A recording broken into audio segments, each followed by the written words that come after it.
One day, the mother arrived and recognized her child. She remained there for many days, trying to persuade him to come back.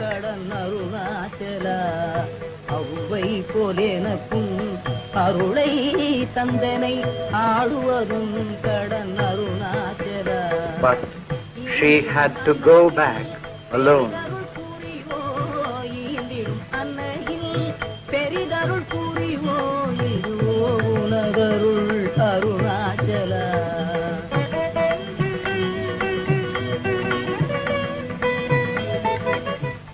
Later, the young sage moved to a tiny cave on the main Arunachala hill, named after Saint Virupaksha, who had used the cave centuries ago.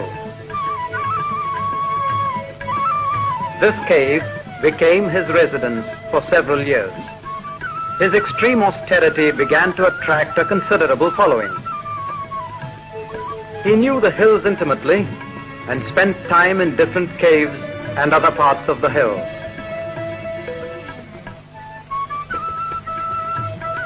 For 3 years since his arrival in Tiruvannamalai, he had remained silent.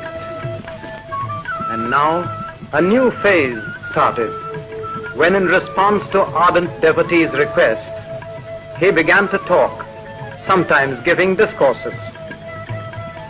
Some of the devotees preserved these manuscripts, which were later published in various languages. A renowned Sanskrit poet and scholar, Ganapati Muni, by a sudden instinct, rushed and climbed the hill to meet the young sage of whom he had heard.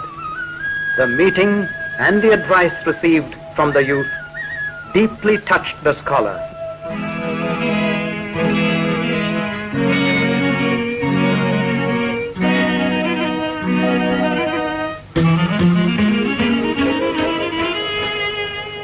It was Ganapati Muni who declared that henceforth the young sage would be known as Bhagavan Sri Ramana Maharshi.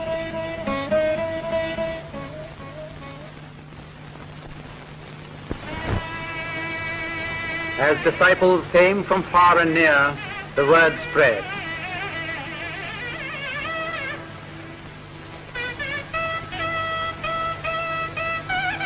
The Maharshi's extraordinary intellectual and spiritual accomplishments were revealed to the world through books in many languages.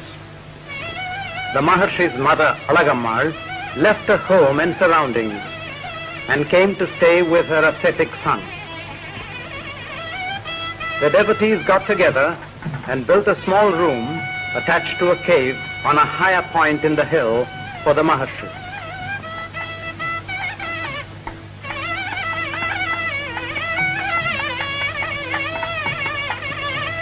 From 1916, for about 7 years, Skandashramam became the Maharshi's abode.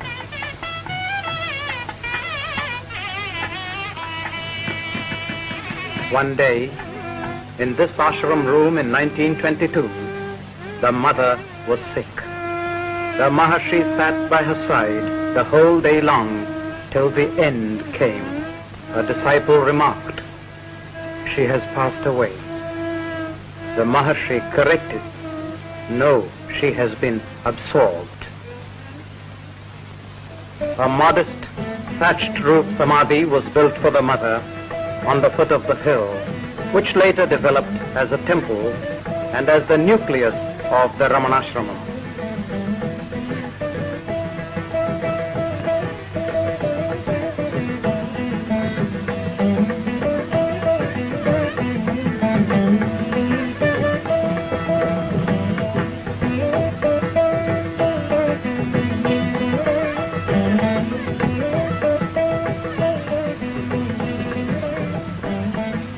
In his eyes, there was no discrimination whatsoever of caste, creed, religion, or race. He was accessible to anyone who came to him.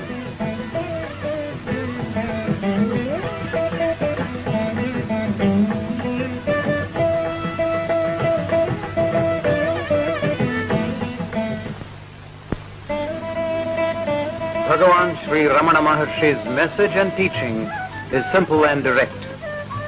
It does, however, need determination and effort. To him, all men are already realized souls. You have to merely remove the ignorance of not knowing yourself. The realization of the self, which is distinct from the body and the ego, can be achieved here and now by unswerving self-inquiry with the question, who am I? There is no presupposition regarding the answer.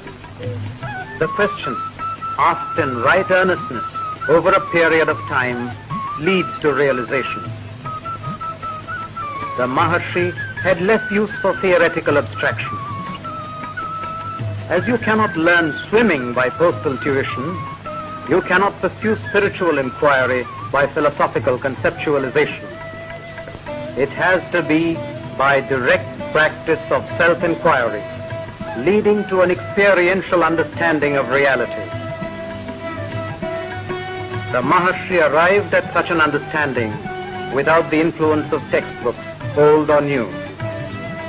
If his teaching was identical with the non-dualistic theories of ancient rishis, it is not because of their influence, but because he discovered them through his own experience.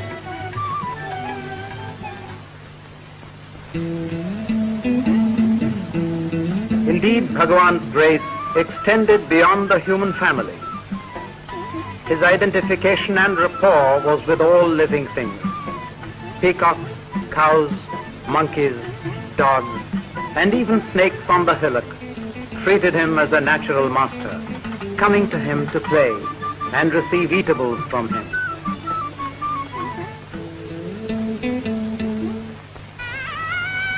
In 1949, the Maharshi's physical condition began to deteriorate. He underwent an operation for tumor, which was found to be malignant. The Maharshi never asked for treatment, but allowed his disciples to have their own way. In spite of excruciating pain, he remained smiling and calm.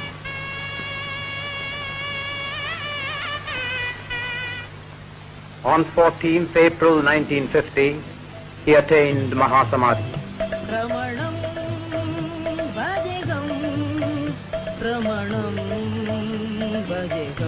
Exactly at the time of his Mahasamadhi, the observatory reported an unidentified meteor.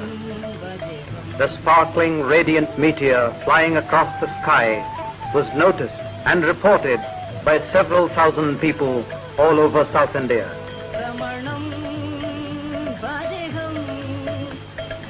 He had laughed and said, "But if you cease to identify yourself with the body and realize the true self, this confusion will vanish. You are eternal, and others also will be found to be eternal. Until this is realized, there will always be grief due to false values." Yet people cried, "Ramanam Vadeham, Ramanam Vadeham, Ramanam Vadeham." To his devotees, he is still very much there in the ashram. His presence is deeply felt. Arunachala Shiva, Arunachala Shiva, Arunachala Shiva, Arunachala, Arunachala Shiva, Arunachala Shiva, Arunachala Shiva, Arunachala. Kannuku kannai, kannindri kanone, kanuvadevar paar, Arunachala. Kaantamirumbu pol, கவர்ந்தேனை விடாமல் கலந்தேனுடிருப்பாய் அருணாச்சல.